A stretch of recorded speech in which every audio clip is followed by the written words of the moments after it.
the best test scores and making our parents happy, many Taiwanese students forget the most important reason for learning the English language in the first place. It isn't to get accepted into top universities or get the best jobs or to make grandma brag about us to her friends. Sure, these are all great achievements, but the real goal is to learn a language that will unlock unlimited potential for us. Now, I've been fortunate enough to attend a bilingual school all my life.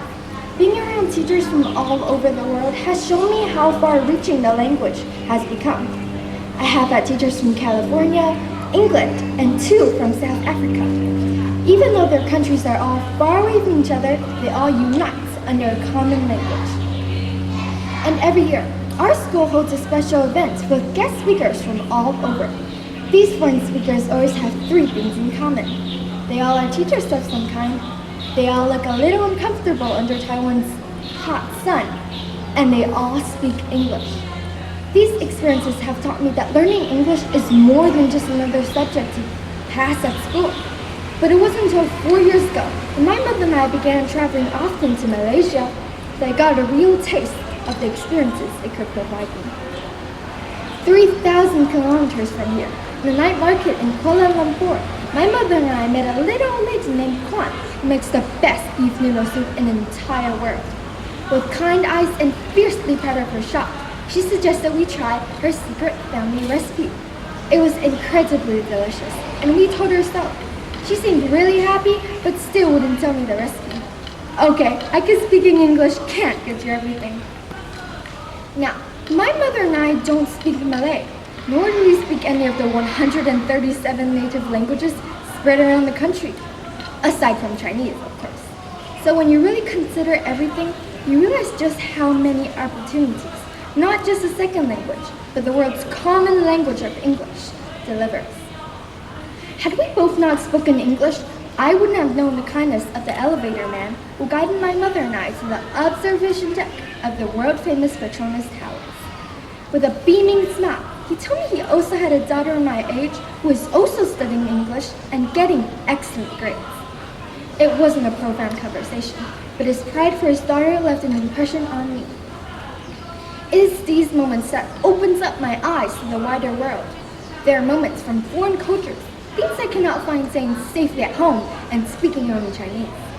I love my own language, but I intend to keep studying English with the confidence that it will continue to throw unique experiences my way and connect me with so many people's lives in every little corner of this world.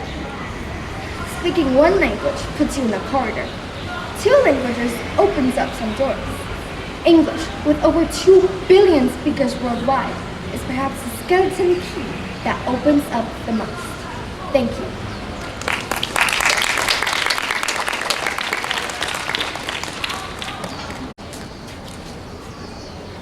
Good morning. What has been your greatest fear this year? Ring a bell? COVID-19. Everyone has been in fear of this unprecedented outbreak. But really, what are people fearing? Fear of death? Fear of loss? Fear of the unknown?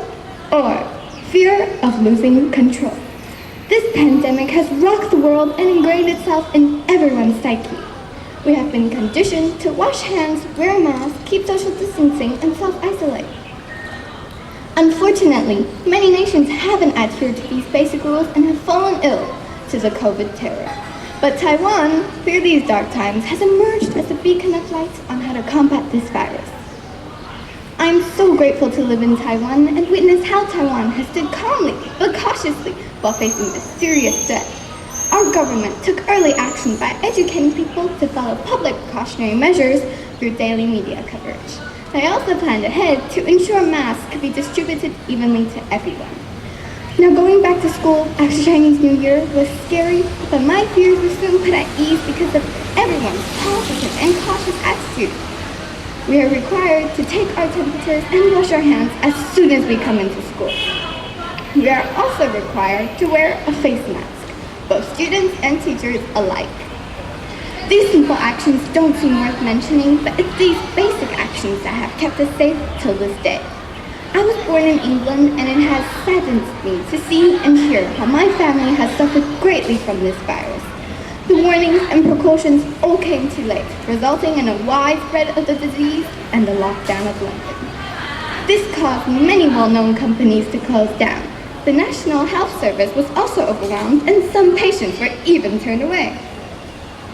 Our family friend Jenny, who had been tested positive for the virus, was told to stay at home and self-isolate. She couldn't even see a doctor. Jenny didn't have a mask or felt the necessity to wear one because the British government hadn't said wearing a mask was mandatory. I was shocked, and I shared with her how wearing a mask is the first line of defense against COVID in Taiwan, and all the precautionary measures she should start practicing to protect herself and her family. Thankfully, Jenny is now well. However, the fear of the virus still lingers. This pandemic is still not under control, and many people are still living in fear.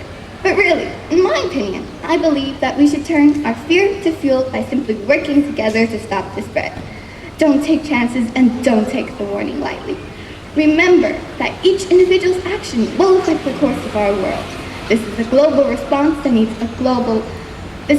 pandemic that needs a global response. Therefore, it is important that each individual adapts and respects the new way of living by listening to the experts and taking the right precautions to stop the devastating impact of COVID-19.